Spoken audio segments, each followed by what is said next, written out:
Craft matters, in small ways, like how a coffee is brewed, and in not so small ways, like how your money is cared for, which is why for 160 years, UBS has elevated banking to a craft, tailoring unique strategies that combine human expertise with the latest technologies, all happening across 24 time zones and 12 key financial hubs, with you at the heart of it all. UBS. Advice is our craft.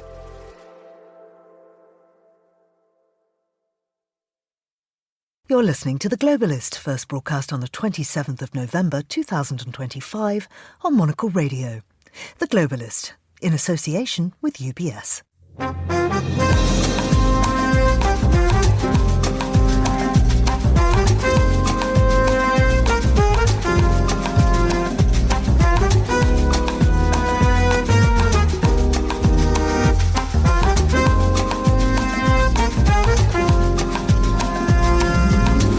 Hello, this is The Globalist, broadcasting to you live from Midori House in London. I'm Georgina Godwin. On the show ahead... We are ready for negotiation, but not for dictation. We are ready to go for a deal, but for a fair and balanced deal, not a one-sided deal. Iran's foreign minister's been having talks in France. We'll look at the latest lines as prisoner diplomacy and nuclear proliferation dominate the agenda. Pope Leo is off on his first foreign trip as pontiff. What does his focus on Lebanon and Turkey tell us about what we can expect from his papacy? We'll look through the papers and hear how Gabrielle Chanel is bringing mainland China its first library focused on contemporary art. And then... The only way we'll ever get to that proverbial Europe whole, free and at peace is with a democratic Russia. Next time, we have to get it right. And it means that we have to be getting ready for that moment now. We'll hear from recently released Russian opposition leader Vladimir Kara-Murza. We'll cross to Taipei to hear about increased defence spending to counter China's aggression. And we'll have a roundup of stories from the Middle East and North Africa. And finally, happy Thanksgiving. As friends and families gather round tables for the traditional annual feast today, we'll get some tips on how to cater for an international crowd. That's all ahead here on The Globalist, live from London.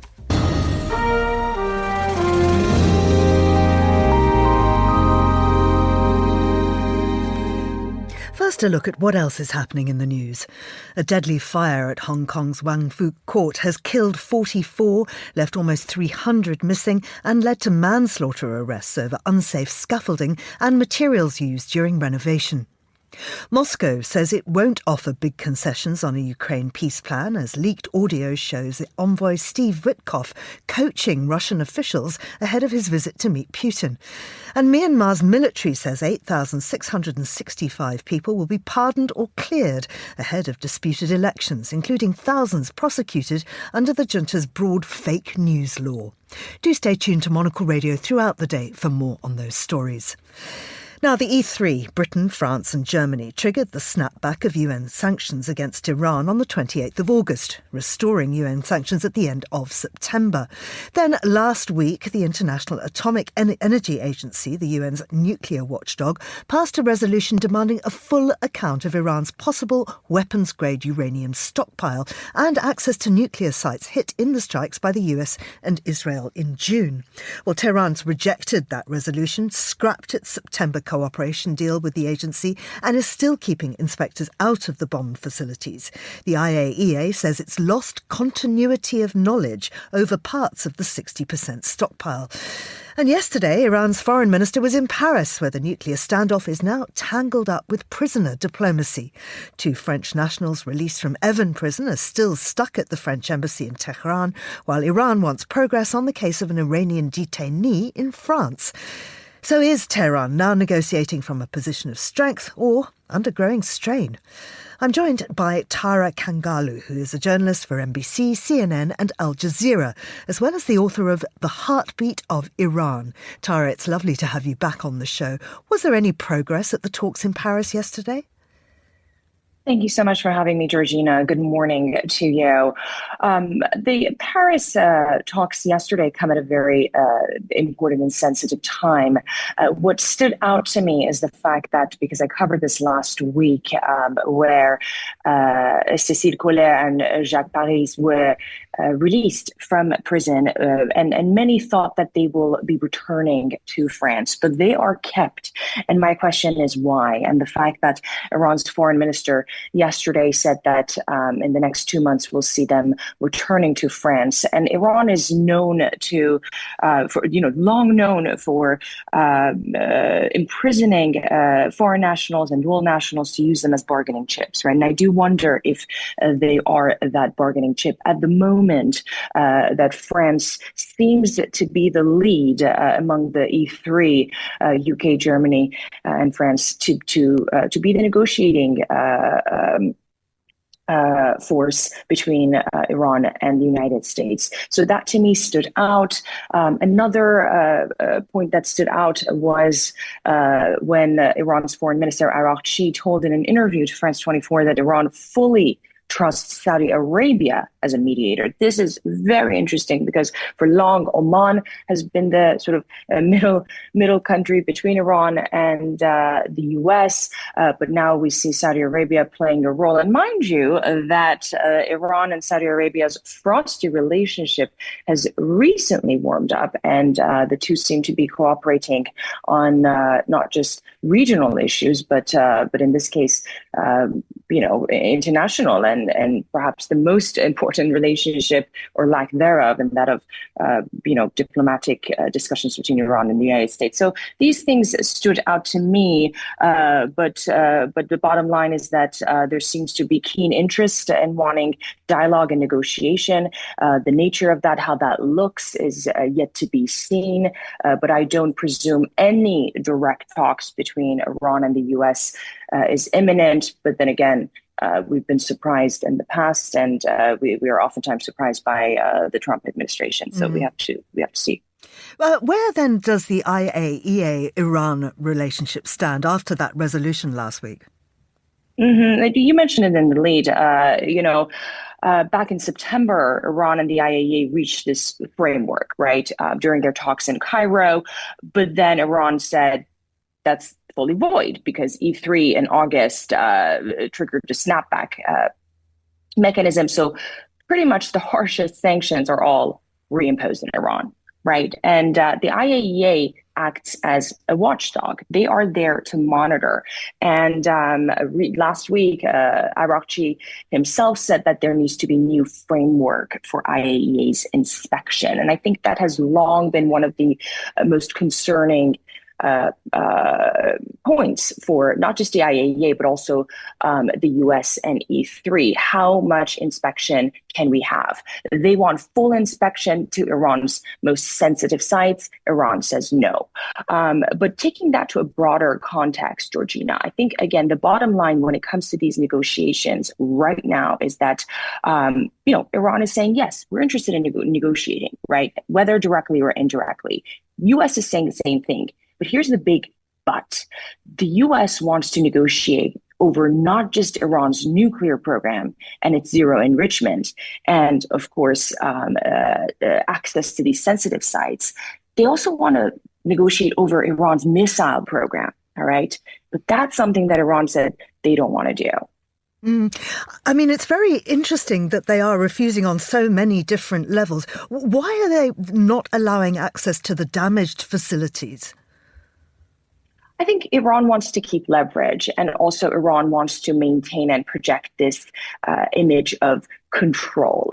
Also, it's very interesting because if you listen to the talking points of Iranian officials on the international news sphere versus domestically, you see a stark contrast. So in some ways, Iran wants to project that we're still in power, we're potential, if we're negotiating anytime soon, we are negotiating from a position of power.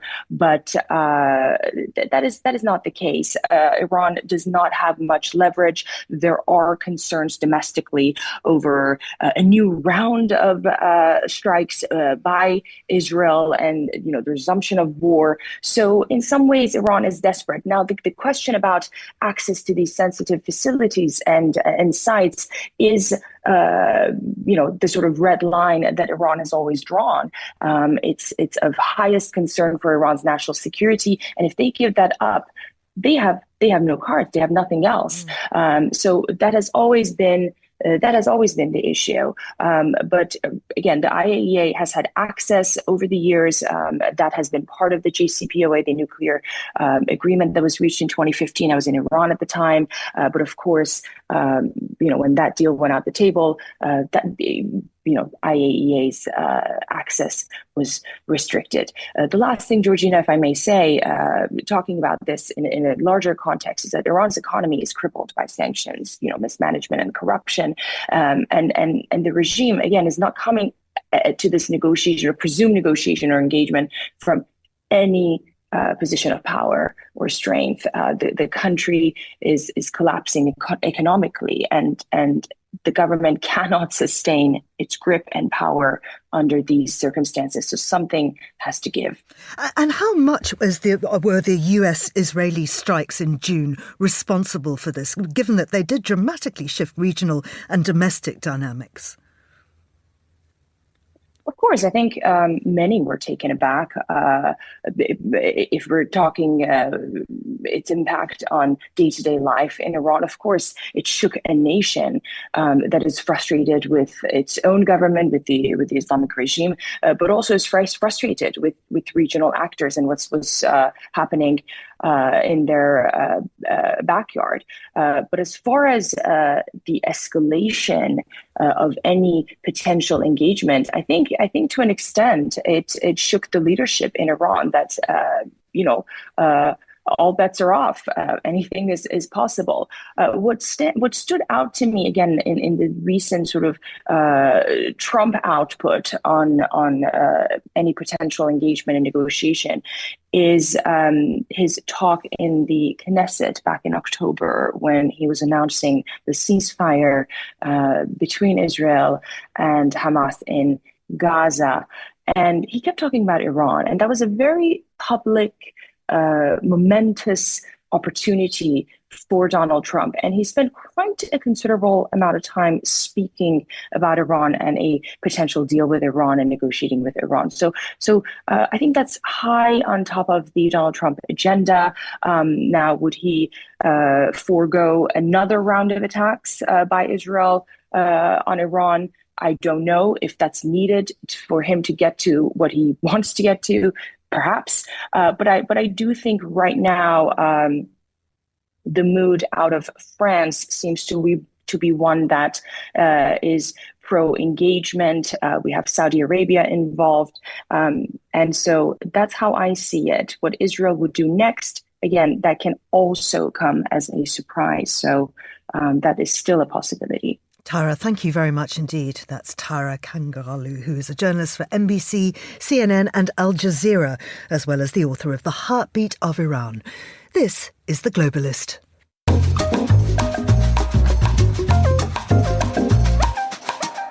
It's 12 minutes past 8 in Vatican City, 7:12 here in London. Now, Pope Leo XIV begins the first foreign trip of his papacy today. He'll spend 6 days in Lebanon and Beirut, where he plans to mark the 1,700th anniversary of the Council of Nicaea with Orthodox leaders. He plans also to visit Istanbul's Blue Mosque and then hold an interfaith gathering at the site of the port blast in Beirut.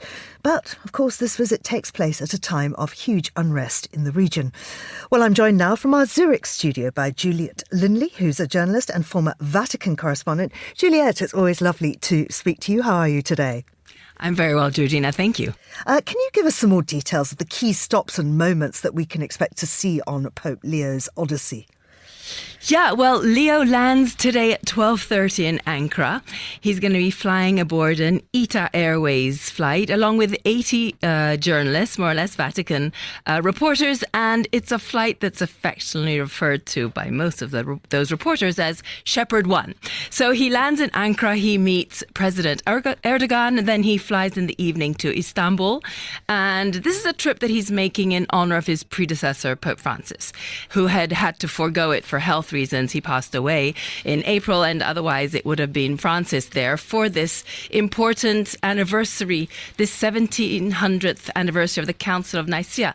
It's an important date when it was a meeting of bishops in modern day Iznik in northwestern Turkey, and it marked a turning point in Christianity. So he will be going to Iznik tomorrow, and he will also be meeting the head of the Eastern Orthodox Church, Patriarch Bartholomew, which is so important. And there'll be a signing of a joint declaration on Saturday back in Istanbul. And then, of course, on Saturday, Leo visits the Blue Mosque in Istanbul.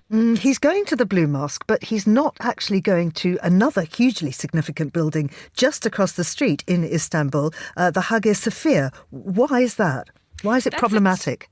Yeah, that's a good question. Well, this is a cathedral, and it was once the world's largest church. And then it became a mosque, and then it was a museum, and then it returned to being a mosque again in 2020. And as you said, it and the Blue Mosque are opposite each other on Sultan Ahmed Square. But so far, a visit is not on the cards. I mean, you never know, but it does appear that Leo is going to avoid this sort of what would be very much seen as a controversial move, perhaps pandering to Erdogan, perhaps, which is the last thing Leo wants to do.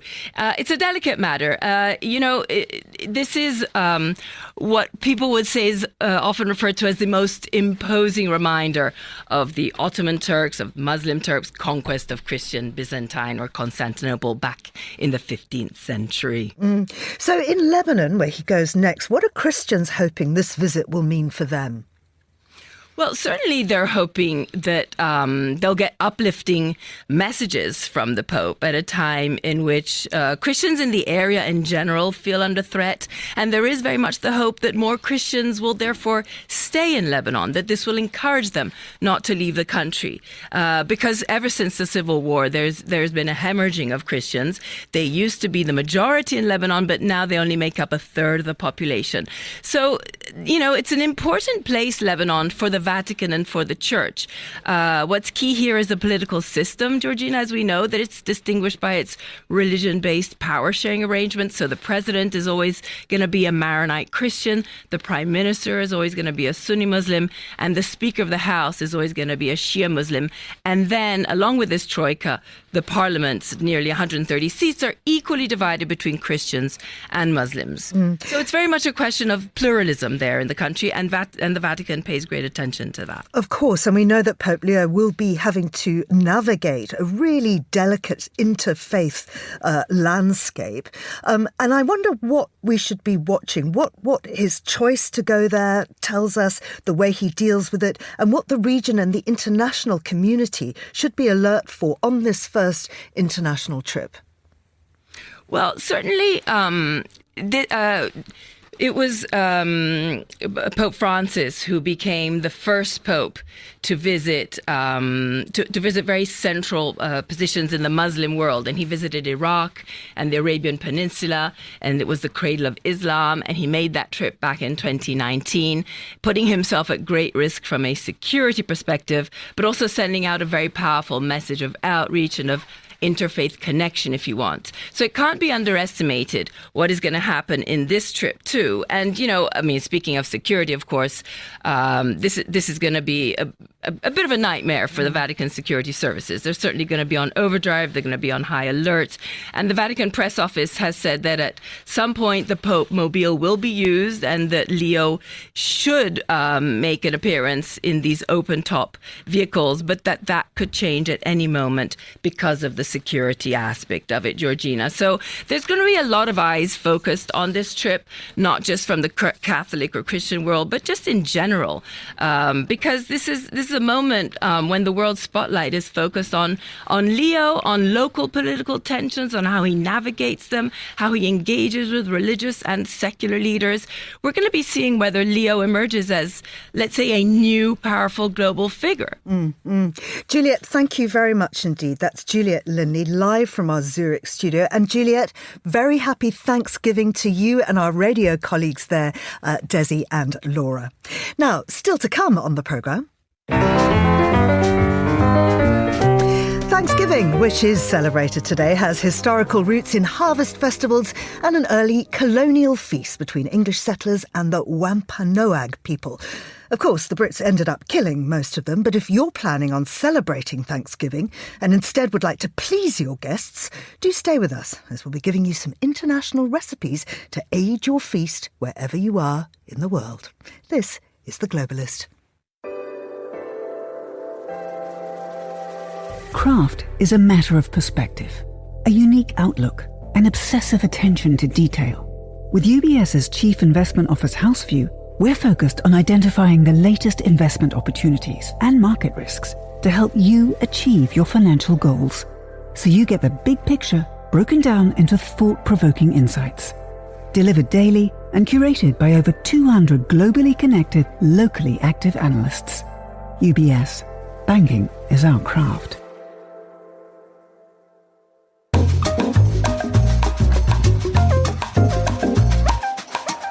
Well, let's continue now with today's newspapers. And joining me in the studio is Latika Burke, who's looking wonderfully autumnal and warm.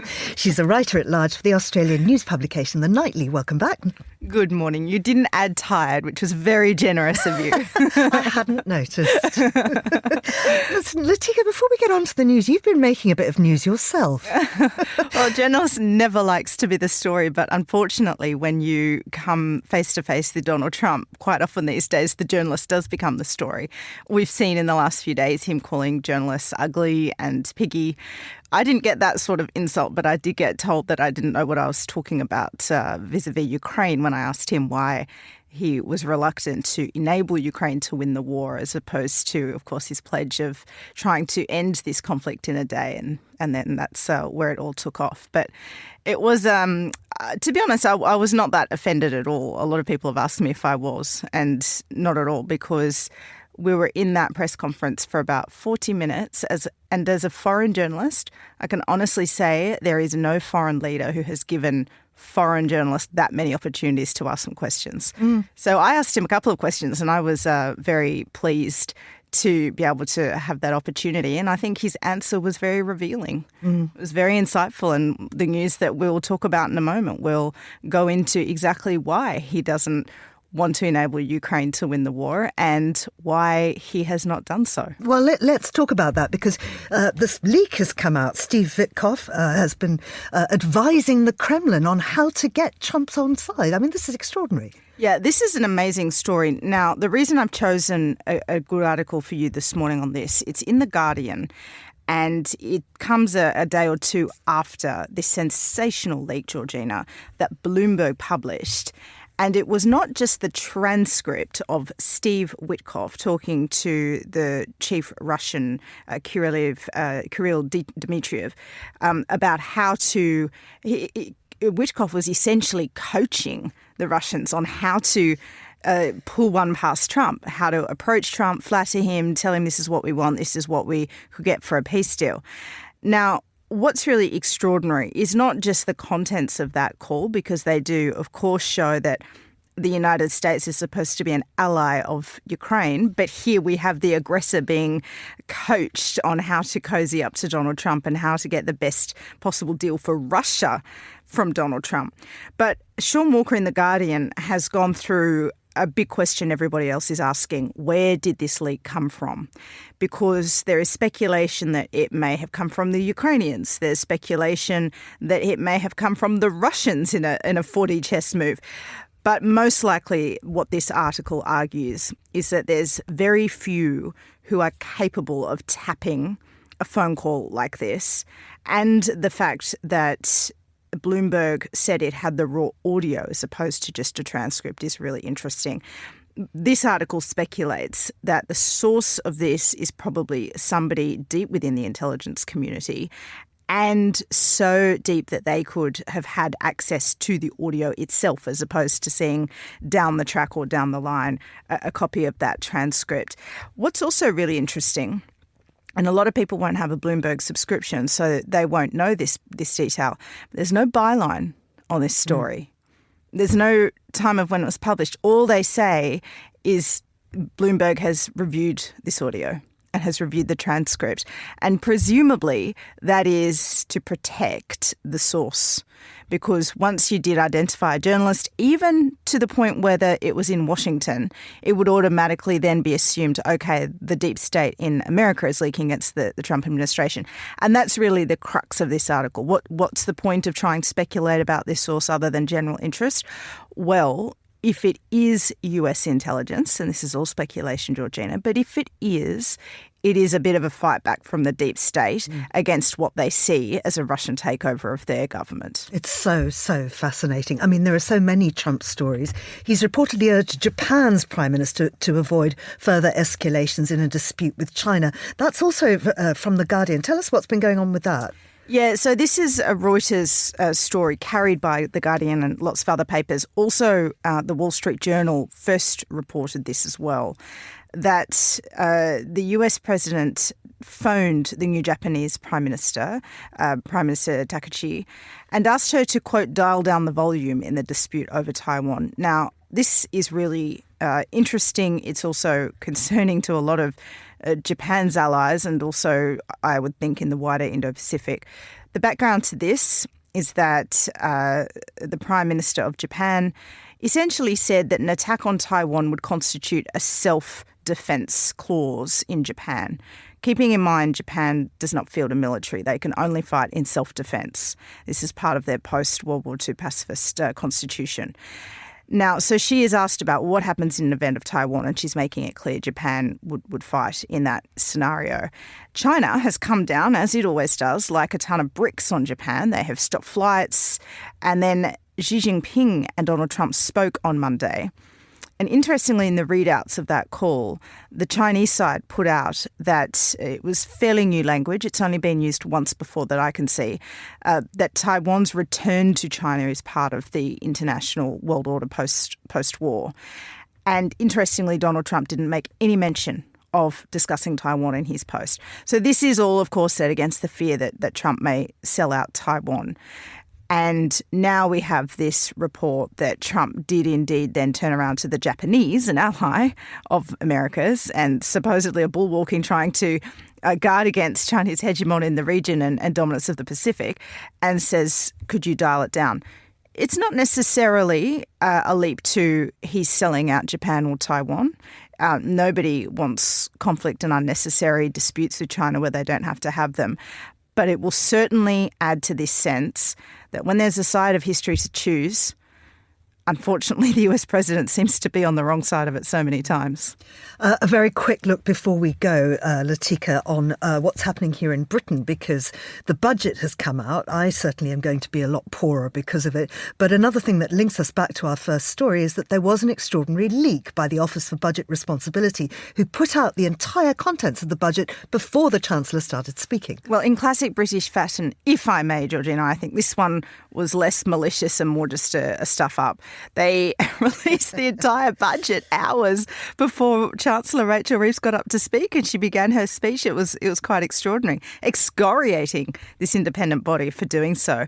But yes, you're right. The crux of this budget is kicking the can down the road for what Britain seems incapable of facing, which is that its spending is out of control against its taxing. So taxes are going up.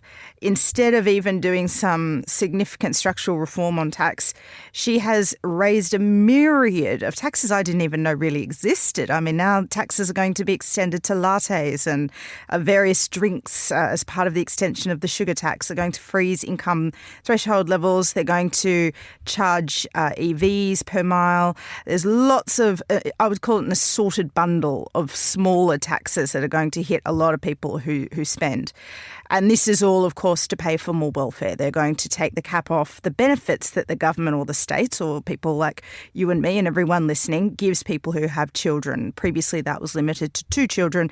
Now, if you have more than 2 children, you'll get benefits for all of them.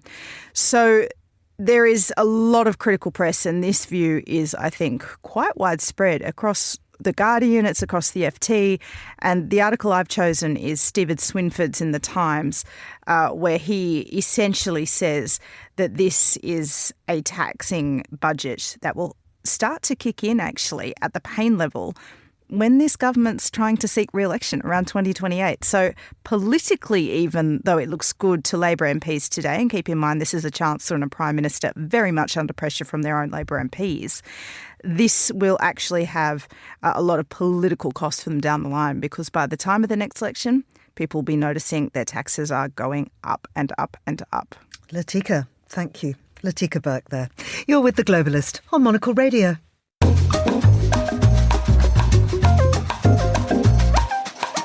Now, here's what else we're keeping an eye on today. A massive fire still burning through Hong Kong's Wang Fuk Court has killed 44 people, left nearly 300 missing and trapped residents on upper floors as firefighters battle heat and smoke. Police have arrested 3 construction company officials on suspicion of manslaughter amid concerns that foam sealant, plastic mesh and bamboo scaffolding fueled the blaze. Russia has ruled out major concessions on a US-backed peace plan for Ukraine, even as a leaked call showed envoy Steve Witkoff advising Moscow on how to present its proposals to Donald Trump. Witkoff is due in Moscow next week for talks with Vladimir Putin, a trip Trump says is part of progress on ending the nearly 4-year war. And Myanmar's junta says it will pardon or drop charges against 8,665 people ahead of elections widely dismissed as a sham, including reduced sentences for more than 3,000 convicted under the sweeping fake news law.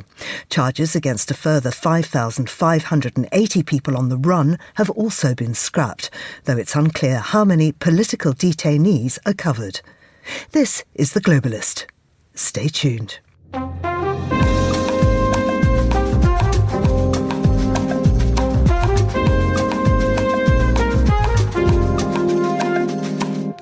Now for a look behind the headlines. Here's Anita Riotta on Chanel's new venture. It's been a historic year for the House of Chanel, with the appointment of a new artistic director, Matthew Blasey, who has reimagined the look of the house during his debut show in September. But Chanel has been investing far beyond fashion, reinforcing its position in the cultural zeitgeist. The house started with an arts and culture print title, which launched this summer, the appointment of the first Chanel botanical curator at Switzerland's Fondation BLA, and now the opening of the Espace Gabrielle Chanel in Shanghai. Located on the 5th floor of the city's Power Station of Art Museum, the library will offer access to more than 50,000 books and a 300-seat public theater. The opening is part of the Chanel Culture Fund, initiated in 2021 and spearheaded by the house's President of Arts, Culture and Heritage, Jana Peel. It's also a prime example of the evolution of the fashion house. Beyond producing seasonal collections, global fashion labels are fast becoming vehicles for promoting arts education, reviving city landmarks, and facilitating cultural exchange. That was Anita Riotta, and for more you can sign up to our daily newsletter, The Monocle Minute. Head over to monocle.com/minute. This is The Globalist.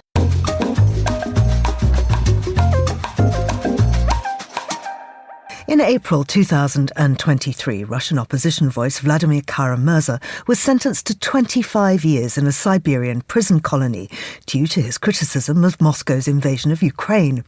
In a conversation with Andrew Muller for the Foreign Desk, Karam Mirza discussed his time in prison and laid out the case for how to ensure a post-Putin Russia becomes a healthy democracy and why those plans need to be made today. Andrew started by asking Vladimir to recount what it felt like to hear he'd been sentenced for 25 years. Well, to be honest, my first thought was a job well done, because in the distorted Orwellian reality of Vladimir Putin's Russia, frankly, this is the highest mark of recognition one can get for political opposition work.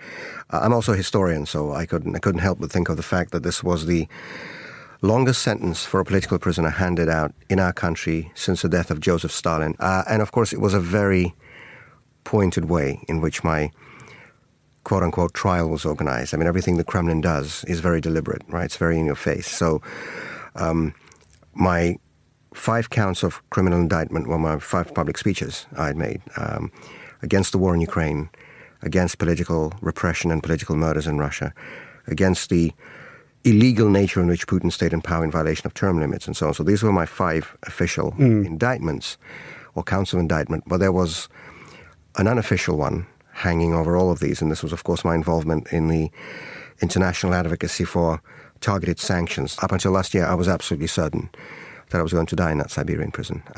This exchange that rescued 16 of us from the hell of Putin's gulag last year in August 2024. Well, it was a miracle. Frankly, that's the only way I can describe it to this day. But it was, of course, in many ways a human-made miracle. But it was because it was made possible by the relentless advocacy, the relentless efforts of so many good people in democratic nations, parliamentarians, journalists, public figures, who throughout all of these years never stopped speaking out, shouting out on behalf of all those people in Russia who are imprisoned because of their public opposition to Putin's dictatorship and to the war in Ukraine. And this exchange really shows just how powerful public opinion in democratic countries really is. And it shows that democracies, when they stand on values and work together, are stronger and more effective than any dictatorship can ever hope to be.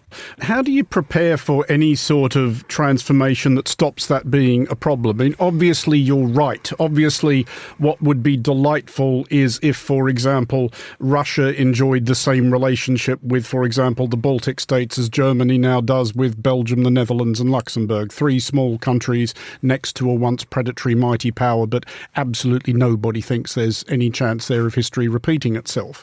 How do you get to that? I think the best way is to look at the mistakes that were committed back in the 1990s, the last time there was this window of opportunity in Russia and it was missed, and not repeat them again. And there were just 2 major mistakes, in my view, both fundamental, one domestic, one international.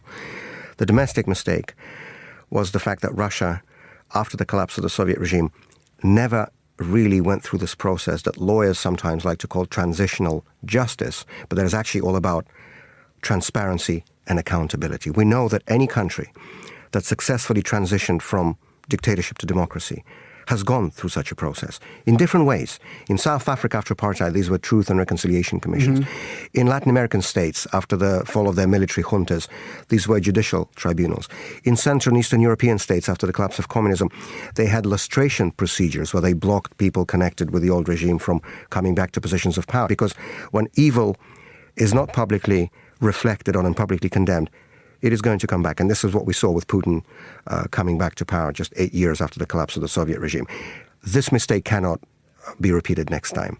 After Putin and his regime are gone. And the second mistake, and this is where the West comes in, this is why it's so important to be having this conversation in London and in other Western capitals.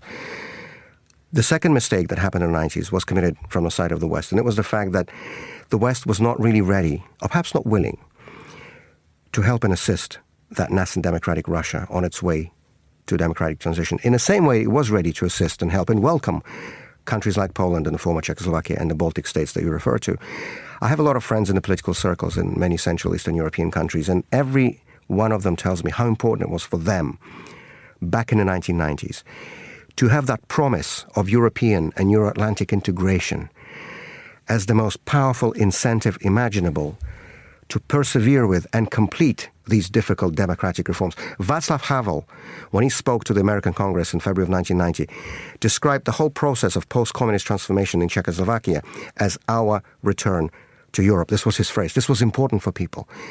Russia never really had that promise in the early 90s. But is there not a key difference, though, in that those Central and Eastern European countries wanted to be part of Europe and wanted to be part of the Western sphere precisely because they were frightened of Russia, whereas Russia is, of course, by definition, not necessarily frightened of itself?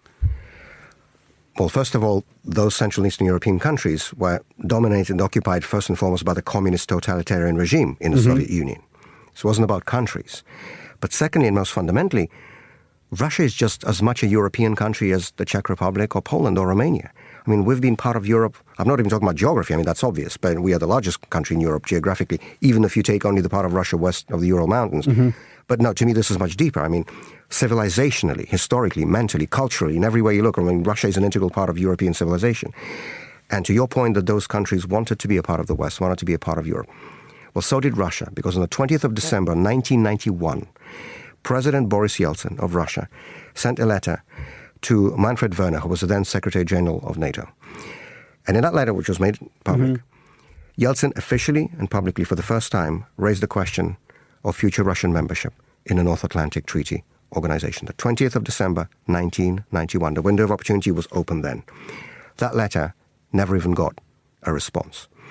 A few years ago, this was before my arrest, I was writing an article about this for a Polish Foreign Affairs magazine, and I went to the libraries, to the archives in Washington and other places, just to look through the documents, the sources, the newspaper clippings, to see how was it even possible that something of this importance from the president of Russia is just completely ignored. And all the sources go back to the same point. As the New York Times article from that period put it, NATO officials were too taken aback by Yeltsin's letter to offer a coherent response. This is a quote. In other words, Western leaders were so shocked by the sudden collapse of the Soviet dictatorship because it was supposed to be forever, right? To go back to the title of the book. And then it was gone in 3 days. And people did not know what to do. Well, we know the cost of that failure. Because what happens in Russia affects everyone. And when Russia failed in its democratic transition domestically, that necessarily conditioned the aggressive vector of its policy towards other countries. You know, there's this direct correlation between internal repression and external aggression in Russia, because a government that doesn't respect the rights and freedoms of its own people is not going to respect the borders of its neighbors. It's not going to respect the norms of international law. And so that failure of democratic transition in Russia back in the 1990s had an enormous cost for everyone around our own country, of course now, most tragically, for the people of Ukraine. And this is a mistake that cannot be repeated the next time, because the only way we will ever have long-term peace and security in Europe, the only way we'll ever get to that proverbial Europe whole, free, and at peace, is with a democratic Russia. Next time, we have to get it right. And it means that we have to be getting ready for that moment now. That was Russian opposition leader Vladimir Kara-Murza. And you can catch the full interview on the Foreign Desk this Saturday at midday London time. You're with Monocle Radio.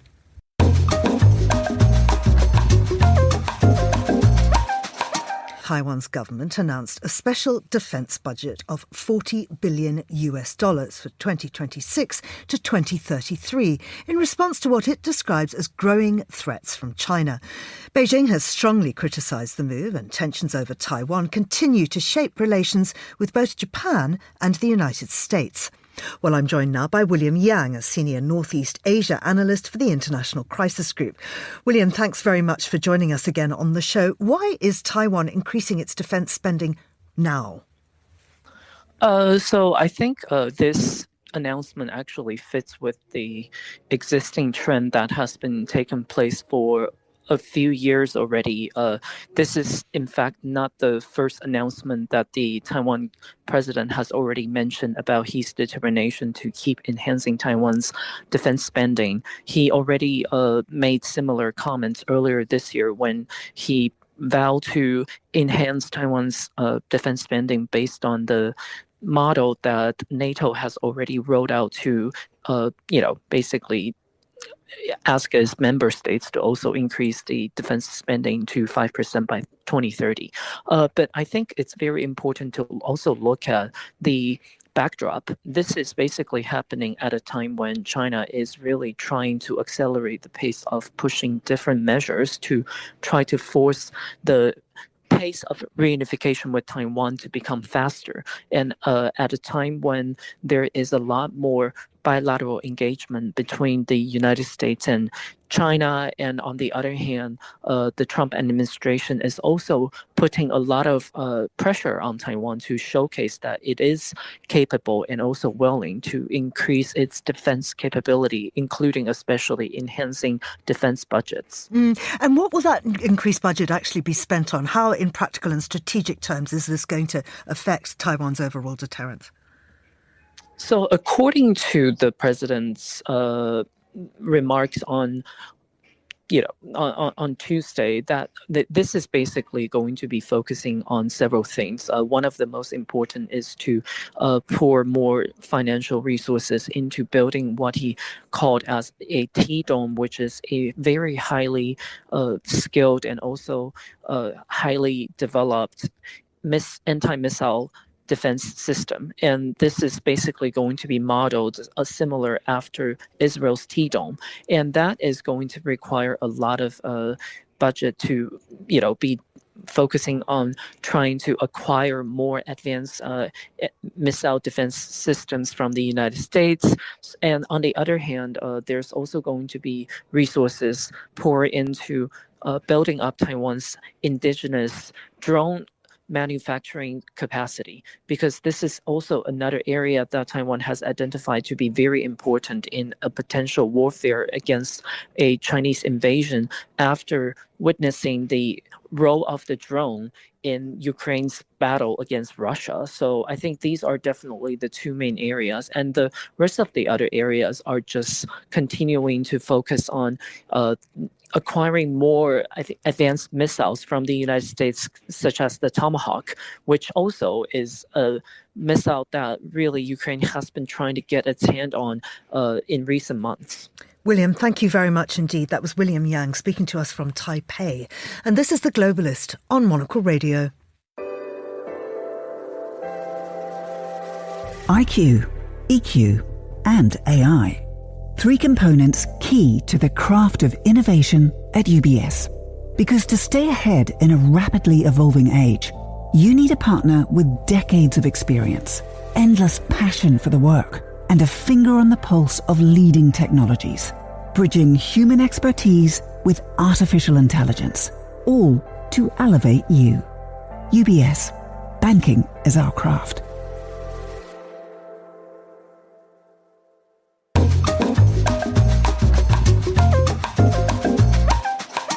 Now we'd like to do a roundup of Middle East and North Africa news, and to do so I'm joined by Yossi Meckelberg, who's a Senior Consulting Fellow at the MENA Programme at Chatham House. Good morning, it's lovely to have you back in the studio, Yossi. Good morning, nice to be here. Let's talk about Lebanon and Cyprus, who've signed this maritime demarcation deal. Why is this interesting and important? Yeah, we know that countries have borders, but we don't always think about there is also borders within in the sea, maritime demarcation.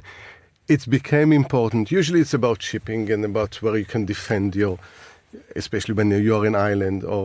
But in this case is the exploration of natural gas. And this part of the Mediterranean, the Eastern Mediterranean, have estimated 8 trillion cubic meters, which was around $1 trillion. But fortunately or unfortunately, it can help countries to develop, but at the same time, there are countries that not necessarily get on with one another. So you have Turkey, Cyprus, and Greece. You have Lebanon and Israel. Part of it is Gaza, Egypt, and Israel. So in the same, how you demarcate, but then that no one will use force in order to explore and exploit these resources. So now that there was a few years ago an agreement between Israel and Lebanon, this is before the war, to demarcate the border there, and then now between Cyprus and Lebanon. This will help also to attract international companies to come, because it's costly when it's done digging in the sea. And without political stability, it will be more difficult to attract these companies to invest money. So I think this will be a good step forward. Yeah, well, of course, Syria is facing the same problem, wanting to get that inward investment, but it's an unstable environment. And there's a piece here in Al Arabiya about Syria's recovery. Yeah, and I think Syria is, we are almost a year since the fall of the Assad regime in December of last year, and Ashara became sort of a revelation. Syria almost became a sort of experiment how to deal with a changed government in the Middle East. Because we need to give Donald Trump some credit here. Because of the past of when he was known as Giuliani, because we know that it's called Mohammed Ashara, he's part of leading Al-Qaeda in Syria. Probably the Pavlovian reaction is to keep the sanctions there, making sure that there is no, what some like in Israel still say, the spread of jihadism through this government. And the United States and with it Europe took a very different approach on this case. Remove not all the sanction, most of the sanction, because the message that's come from Ashara is he want to change Syria. And he moved away from his past into try to unite, and not an easy country because, we talk about Lebanon, but also there are different communities there between the Alawis that control the country for more than 50 years, the Sunni, Christians, and Druze, so also to make sure that everyone is safe there. So what's one of the drivers into which will help to unite the country is economic development. And after 13 years of war, it's need complete reconstruction. So I think this is happening with the removal of most of the sanctions. I think this is one of the positive stories in the Middle East right now. Yossi, I've just been in Miami with all of that brings with the Cuban diaspora, Little Havana. There's an amazing restaurant there called Versailles, although it's pronounced Versailles, which is fantastic. It's Miami. Cuban food, it's huge. It's lots of fun. But what you've discovered, or what you're pointing out to me here in this review, is that Cuban music actually originated in the Middle East. Yes, I mean, there is this kind of band that's in the Buena Vista Social Club. We all saw the movie. Ray Cooder movies 25 years ago. That long ago? It is. Wow. It was 2020 or 1990 that it came out. Finding this kind of old Cuban musicians that used to play until the revolution in the club known as Buena Vista Social Club. That still music is played there almost every night. And you discover, and that's what there was a visit by a band that's kind of the succession of the original one in Dubai, and they talk about the music and the influences. So of course there is in Cuba the influence of African music and African Cuban jazz music, but at the same time those who came from Spain, the golden age of Spain, Andalusian music, North African music, and the influence between the kind of the oud, which is a traditional Middle Eastern, and the tres guitar. So some of the music and the way that is played is very much influenced by North African music, which the combination but African, more sub-Saharan Africa and North Africa gives the special kind of tune to Cuban music. Absolutely. Have you spent much time in Havana? I've been, because in my early days I researched revolutions, and Cuba was one of my case studies. That I think I've been around 12 times in Cuba and made sure that I could go almost every evening and listen to music. I've just interviewed this brilliant author called Elena Shepard, who is of Cuban descent, and she's written this book called Eternal Forest. I was talking to her at the Miami Book Fair, and it really gives you an insight into the revolution and what that means for the Americans those who live in America, those decisions that some people stayed and some people left, and their lives have turned out completely differently depending on arbitrary decisions made by their grandfathers.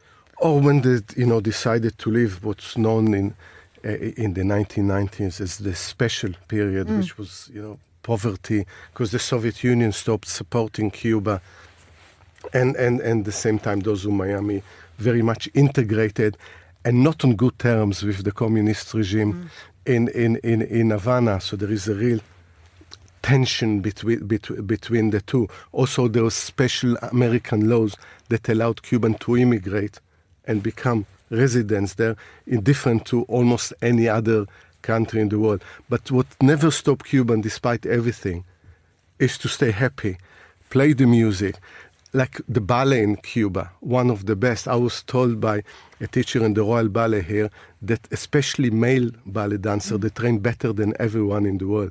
So when it comes, the paintings, art, the museums, the music, the ballet, theater is still great, even when there is not much money. Amazing people, amazing place. Yossi Meckelberg, thank you very much indeed. Yossi's a senior consulting fellow at the MENA programme at Chatham House. And this is The Globalist on Monocle Radio.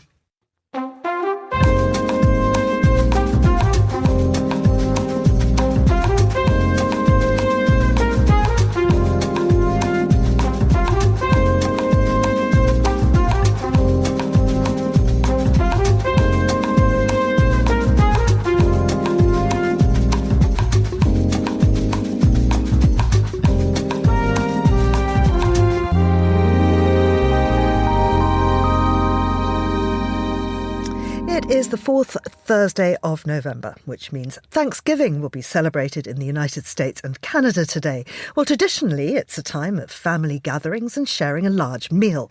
Generally, turkey is on the menu.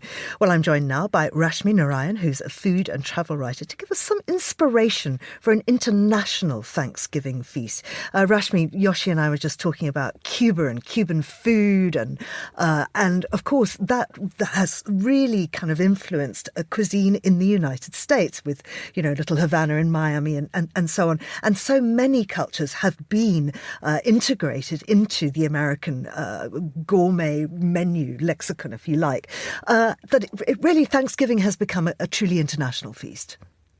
Absolutely. And in fact, I was thinking, just based on what I heard earlier, one bit that I think people are integrating more because turkeys are widely available, but if they're not, funnily enough, I was in Miami last week and I saw a recipe for a roast pork instead of turkey, where they use this beautiful citrus and garlic zest marinade called mojo. So they marinated with that, and if you can't have turkey, you have this lovely Cuban version of roast pork instead. So how are multicultural communities reshaping traditional meals? Well, I think it's the sides. They start with that because, you have turkey, which is like your crowning jewel, but the rest of it, I've seen Hasselback potatoes, I've seen jollof rice, I've seen, my own sister who lives in Texas, she does Tex-Mex instead because it pleases the kids and gets them to eat more vegetables. So I think Filipino-style roasted onions. So I think it's truly global. Now, a lot about Thanksgiving is the sides, and we know things like cranberries, there are apples and so on. But climate change is making a difference to all of this. So what happens when you can't, source any of the traditional... even turkeys are vulnerable to extreme heat, and we're seeing a lot more of that with global warming. We are, and at such a good point, because what was available, years ago, decades ago, right now with the temperatures we're living in may actually not be. And I think people should start adapting. So shop local, look at what's at your doorstep. So if you can't have turkey, have chicken. I'm sorry, I know it sounds like I'm downgrading it, but there are some amazing recipes out there. And even with that sharpness you get from cranberries, I know nothing beats cranberries, but you can adapt and actually get something which is more locally available, that brings you more of that sharpness. Think of citrus fruits, think of cherries, think of things that actually, complement your meat with that sort of sharpness, because that's what it's all about. It's about balancing that richness of the meat. So I'd say just look at what's at your doorstep and adapt. All those pictures of turkeys everywhere in the US, they remind me of giant babies. Don't they look like little baby corpses? Sorry about that. Let's have a quick look at some recipes. That is true. I've seen some really, really, adverts which are like, oh, hi, cluck, cluck, I'm here. I'm like, oh, God, okay. But recipes, if that's okay, I think I'll start with mulled wine. I know I'm starting straight with the booze, I'm sorry. But, hey, it's the easy one to actually have just there. I would say definitely some mulled wine where it's really easy. This is my own recipe where...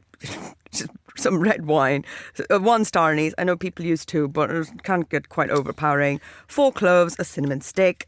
Use the one from Ceylon, from Sri Lanka, because the rest of it can be quite different with cassia bark instead. That's true. Sri Lankan cinnamon is the very best. It's the true cinnamon, isn't it? And it really adds that beautiful sweetness you're looking for. And instead of lemon, I just go for a little bit of orange zest. It just adds a little something. And then, of course... Which wine? Oh my. I tend to just go for what I usually drink, either a Malbec or a Rioja. But then again, any red wine you have works beautifully, really. Rashmi, as the name implies, this celebration is a time to express gratitude for the blessings of the past year. So, what will you be thankful for? Honestly, with the weather right now, I'm very thankful for my heating. But But I'm very, very thankful for this life itself. And I think we do tend to take that for granted. So just the little things. When you wake up, you're like, I'm alive, I'm happy. So yeah, happy for this life, but definitely happy for my heating. Rashmi Narayan, food and travel writer, thank you very much indeed for joining us. And that's all for today's programme. Happy Thanksgiving to you wherever you are, and thanks also to our producers, Hassan Anderson and Anita Riotta, our researcher, Joanna Mosa, and our studio manager, Elliot Greenfield. After the headlines, there's more music on the way, and the briefing is live at midday in London. And I'll return on The Globalist at the same time tomorrow. My name's Georgina Godwin. Thank you for listening.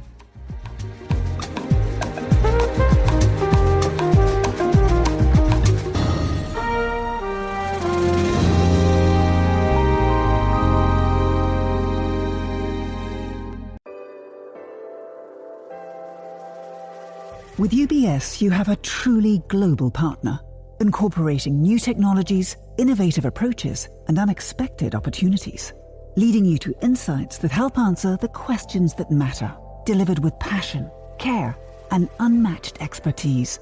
Because it's about rising with the dawn each day, knowing that we can do even better. That's what banking is to us. Not just work, but a craft. UBS. Advice is our craft.